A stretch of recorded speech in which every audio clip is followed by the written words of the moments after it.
तीर्थ महात्म्य के प्रसंग में कपिला, गणेश्वर आदि तीर्थों का वर्णन।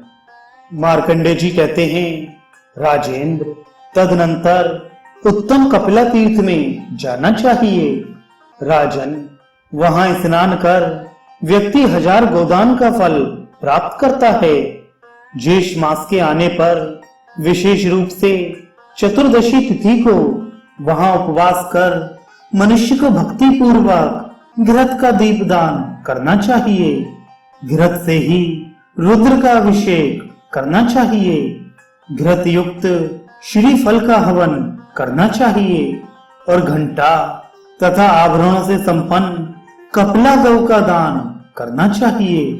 इससे मनुष्य सभी अलंकारों से युक्त सभी देवताओं के लिए वंदनीय और शिव के समान तुल्य बल वाला होकर चिरकाल तक शिव के समान क्रीड़ा करता है। विशेष रूप से मंगल के दिन चतुर्थी पड़ने पर इस कपिला तीर्थ में शिव का अभिषेक कर ब्राह्मणों को भोजन कराना चाहिए। ऐसा करने वाला मनुष्य सभी भोगों से समन्वित होकर अपनी इच्छा के अनुसार सर्वत्र अप्रतिहत गति एवं सभी प्रकार की सुविधाओं से परिपूर्ण विमानों के द्वारा इंद्र के भवन में जाकर इंद्र के साथ आनंदित होता है। स्वर्ग से च्युत होने पर इस लोक में भी धनवान और भोगवान होता है। अंगारक नवमी अर्थात मंगलवार युक्त नवमी तथा अमावस्या को भी कपिला तीर्थ में प्रयत्न पूर्वक अभिषेक करने से व्यक्ति रूपवान तथा सौभाग्यशाली होता है।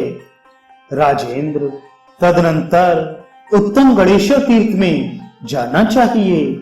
श्रावण मास आने पर कृष्ण पक्ष की चतुर्दशी को वहां स्नान मात्र करने से मनुष्य रुद्रलोक में प्रतिष्ठित होता है और पितरों का तर्पण करने से तीनों ऋणों से मुक्त हो जाता है।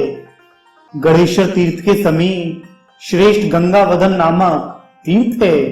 वहां मनुष्य कामना पूर्वक अथवा निष्काम भाव से स्नान करके जन्म भर के किए गए पापों से मुक्त हो जाता है, इसमें संशय नहीं है। उस गंगावदन के पश्चिमी भाग में बहुत दूर नहीं अपितु समीप में ही तीनों लोकों में विख्यात दशाश्वमेध नामक तीर्थ है। वहां शुभ भाद्रपद मास की अमावस्या को एक रात्रि का उपवास कर स्नान पूर्वक वृषभ ध्वज का पूजन करना चाहिए। ऐसा करने से किंकड़ी के समूह से अलंकृत सोने के विमान से रमणीय रुद्रपुर में पहुंचने तथा वहां रुद्र के साथ आनंद अनुभव करने का सुअवसर प्राप्त होता है। उस तीर्थ में सर्वत्र सभी दिनों में स्नान करना चाहिए और पितरों का तर्पण करना चाहिए। इससे अश्वमेध का फल प्राप्त होता है।